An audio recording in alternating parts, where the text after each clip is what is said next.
Hey, what is up, everybody? Michael Crump back here again, talking about the latest and the greatest in PlayStation homebrew news and much, much more. Wow, there has been a ton of PlayStation news and Xbox news over just the last week or so. So I thought I would bring you a quick kind of update and focus this episode just on the PlayStation. So the very first thing that we're going to talk about here today is that we saw a brand new update from the Flow for PPPown. What was included in that commit that we can see that right here, we have use IPv6 address that works on all devices. So what that is referring to is the number of PlayStation 4s that simply weren't compatible with that original version of PPPown. Now again, looking at that commit message, it does say that they used IPv6 and that even if you go ahead and you look at the commit detail here, it shows there's definitely some changes with this source IPv6 in here. So what is interesting with all of this is that now that enables this PPPown to work absolutely everywhere. Now, we saw this being confirmed by EchoStretch, and he said, confirmed, fixed on my PS4 Slim. The only way that we're going to know what happens with this is with more time and a lot more people running the script. Now, as I stated right over here in my original tweet, was that we're going to need an updated C++ version because the Python version isn't really great because of performance issues.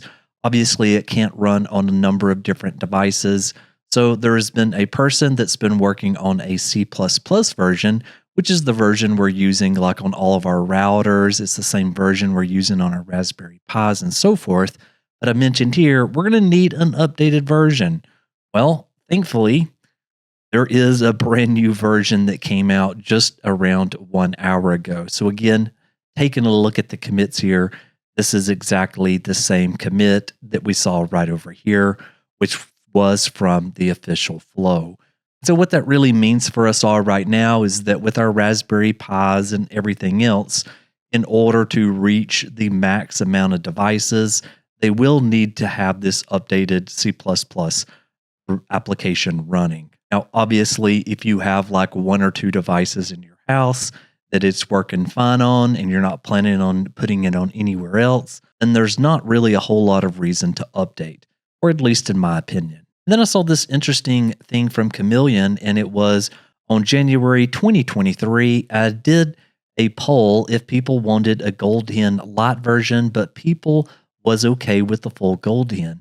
Eventually, on that time, Sistro did the proof of concept and let me share it with all of you.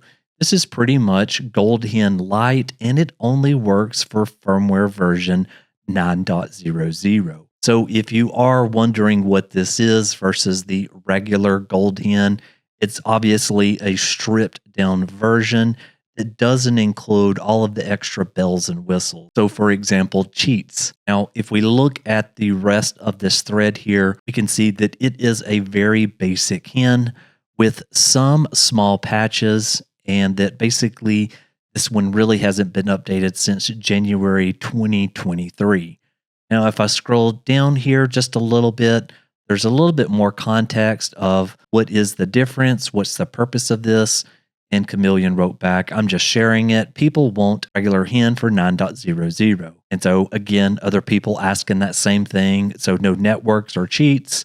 And nope, it's just a vanilla GoldHen. So anyway, if you do want to go ahead and try this out, you can absolutely do so. I personally like every single option available to me, especially if it's capable of doing it. Maybe this would be a really great payload for maybe a kid that uses your machine. Maybe you only want just the features of basically being able to install and run fake packages, and that's just about it. Then this may be exactly what's needed for you. And then there was an update over here from LightningMods, and it was Itemzflow version 1.05 PS4 has been released, and he put, here are a few of the changes you can expect.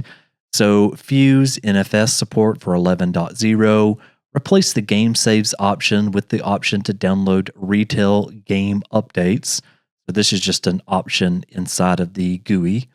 And then fix dumping patches from external storage. And then the dumper will ask you to generate the GP4 file at the end of the dump. And then there is a few more items added in here into this GitHub. And we can basically see that there's just some other performance improvements there, some other fixes, and then improved some of the code quality and the media app detection. Now, there has been some users that have reported a few issues with this. And so you can see right here that LightningMods made an update saying, I have re-uploaded the PS4 Itemzflow 1.05 package to the store with a few hot fixes while I continue to investigate problems and uploaded logs. And here is a number of the fixes that have already been issued if you've been playing around with this release. Now, he did state in here an official 1.06 release will be made once I'm confident that most of the issues are fixed. So you can go ahead and download that if you want to go ahead and start playing with it today. And so hot off the heels of the PPPown, we heard from TheOfficialFloW again, which was this PlayStation Portal, stack buffer overflow, and the HEVC decoder. Now, it showed that this is affecting only versions 2.05 and under. So if you're on 2.06, then it's already been patched. And basically what this is it's just a simple kind of stack buffer overflow. Now, there's some details in here in the summary, but what we did see here was that there is this proof of concept. So this proof of concept should be able to allow us to be able to run this and start playing a bit around with it.